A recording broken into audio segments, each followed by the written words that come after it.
Hi everybody, welcome back to my channel. I'm Audrey Gale and I do art. I recently secured my very first mural gig and I didn't have really any good supplies at home. I had a few small rollers and some bigger brushes, but when it comes to doing murals, it's completely different from doing obviously smaller paintings, so I had to go get some new supplies. And I'm going to do a little mural supply haul video. I'm going to be providing all the links that I'm able to down below so that you can look into this too for yourself. First things first, I got the best little portable on wheels toolbox with attachments to keep all my stuff organized and easy to carry to each job site. I got this toolbox, this modular toolbox from Harbor Freight. It was very affordable. It's very durable for what it is. I'm really excited to use it.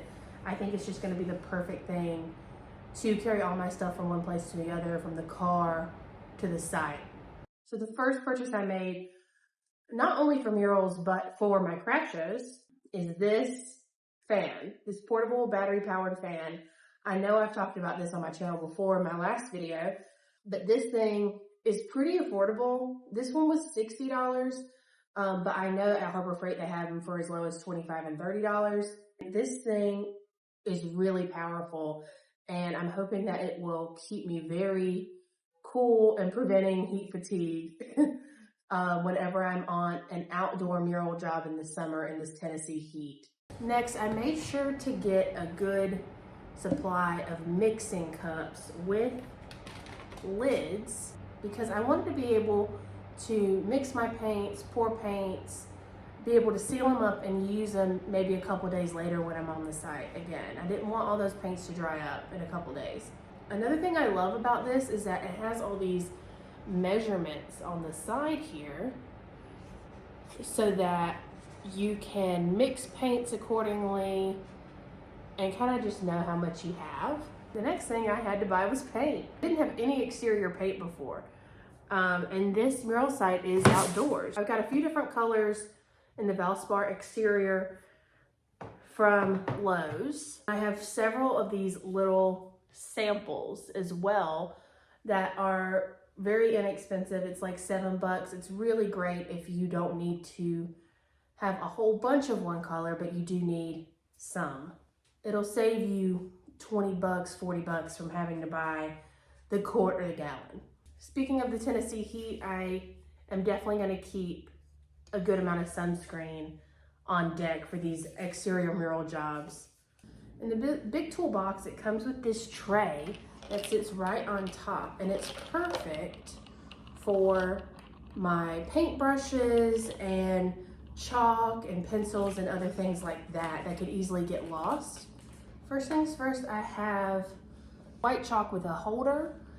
Chalk is really great for outlining your mural on brick or even on the wall. It's easy to wash off, so it's just really good to use chalk to get your lines established. I also have a variety of like bigger paintbrushes here. I have this Wooster 2-inch angle brush. I think this is a 3-inch flat. I have this nice just round brush. I have one of these smaller flat brushes just from my own personal collection. Another 2-inch angle that I just had in the house, as well as this 1-inch angled brush here from Wooster. I also bought a variety pack of these paint pens, and basically you can just fill up whatever paint you want in the tube here, and then it'll come off on the tip. So I want to use these for like maybe some lettering or maybe like my straight edges. It came in a set of 4, so I have these 2 smaller ones here, and I also have this really big thick brush as well. They all come with these little marbles inside so that you can mix up the paint while it's in there. I also wanted just some smaller detail brushes just in case. If I don't end up using these, I can definitely use them just in my everyday painting. This was just a nice set that I got off of Amazon that I figured would help me just I figured it would help me take care of whatever all this other stuff doesn't take care of. As far as brushes go, I also got this 3-pack of brushes from Wooster Pro. It includes a 1 inch, a 1.5, and a 2-inch brush.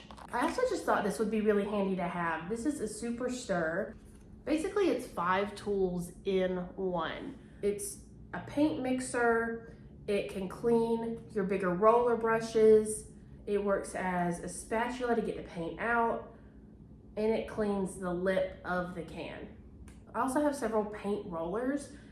Most of these I have left over from when I was painting part of my house. I have this tiny one here. I made sure to get the exterior roller for this, specifically for stucco, decks, concrete, and brick. I also just have an all-purpose one from when we were doing housework. This is the same thing. It's an exterior roller for stucco, bricks, outdoor projects, just in a bigger size. And I also have the big roller as well. I thought I'd try out this. This is a Behr multi-painter. It's made of styrofoam, and it's just kind of for a one-time use. I think it's just so you can just very easily go up and down, do edges, get into corners and things like that. And I thought I'd try it out just to see if it'll help, if I like it. Also from Behr, I got this tight space painter. And the photo here, they have the painter going behind the toilet. So I just thought, you know, this might be really helpful. I plan on painting a mural in my half bath, and my first thought was, how am I gonna get behind the toilet and the sink and stuff like that? So I think this will really come in handy for that project. I also got these Grind Boss heavy duty wipes. I definitely expect this first project to be messy. I wanna make sure that I'm able to quickly get up any spills or really just anything on my own hands and arms, so that it doesn't transfer into other parts of the wall. I got this frog tape, and I plan on using this to really define my lines on the mural. I've used frog tape in the past for my own home projects. This is definitely the best one. I have gotten other painters' tapes in the past, and they leak, and they don't do nearly as well as the frog tape does. I also got this roll that I have left over from my own house painting. And basically what it is it has a painter's tape on here already, but then it has this like plastic wrap that comes out, and it's just to kind of protect the floor that you don't want paint on. I found this really useful when I was painting my own house. Another thing to help pick up the messes, I bought these blue shop towels from Harbor Freight. My husband uses these, and I've heard great things, so we'll see. The next thing I found, which I didn't really plan to get, but I thought would be really helpful for the job. There's these kneeling pads. I found this at Harbor Freight, and I thought, well, this is gonna be great so I don't have to put my bone directly on the concrete when I'm painting. It'll be nice to sit on and just keep it more comfortable while I'm out there in the heat for several hours. Last thing in my toolbox is this 4x12 drop cloth. I got this from Harbor Freight as well. This is a pretty standard size amongst the mural community. So I'm just gonna line it up right against that wall. I can put all my paint on it, and I don't have to worry about it getting on the people's nice floor. Well, that's it for today, guys. I'm actually going in like 30 minutes to paint this wall for the first time. I couldn't be more excited to do this project. I've been wanting to do a mural for a couple years now, and the right opportunity came along, and I'm so excited to get started on it and add this to my repertoire. I definitely plan on doing more in the future. If you're a muralist or if you've done murals, please let me know some of the tools that you've used to help you in your mural business. I could definitely use the pointers. I hope that this maybe helped you put together your mural toolkit. I definitely plan on documenting and talking about my very first mural and posting it here on the channel. So definitely look for that here in the next 2-3 weeks. Thanks so much for watching. Bye.